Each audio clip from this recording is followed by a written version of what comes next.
Bak siapa timpang wali. Duduk almarhum.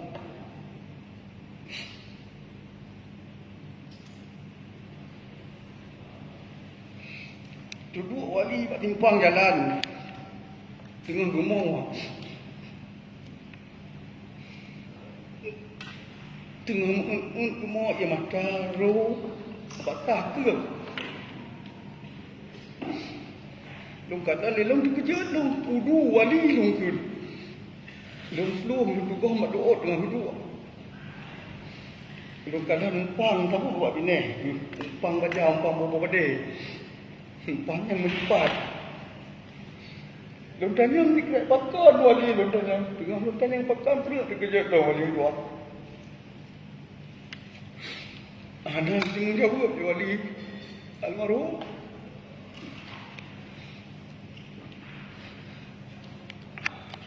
Sampai olehnya ada tu malam. Mana tengok dia lu? Lu pergi keluar lu ada balai di luar rumah. Lu renung akan wali nak rumah rawu alun. Sementara alun ada niat yang hana. Yang hana begitu, lelun berkorban kepada perjuangan. Maka lu tak tahu yang mulia ni malam baru bantu BA lu pegah baganya menyana ni jauh wana Aceh pak kubu wali ni melon bet lu jak hiro ni melon maka lu pegah kejak orangnya kena om tiga kan pak yang mulia maka di tinan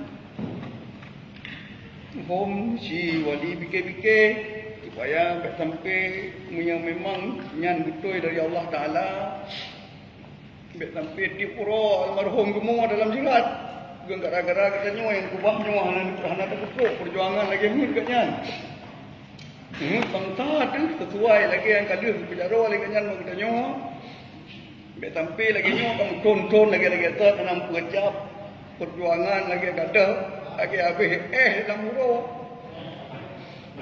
Sang lun menang lun tuan tak bi, lun tuan kalan pura makna timpang. Pura makna wali kedua pak timpang jalan. Berarti perjuangannya kamu timpang. Kamu cabut kena dia. Pura makna umpang yang naik bina risau. Dan pura makna pertanyaan lun hendak tu pak jawapan lun dekat kejut. Hendak tu menjawab oleh wali. Cuma lun tanya pak padung-padung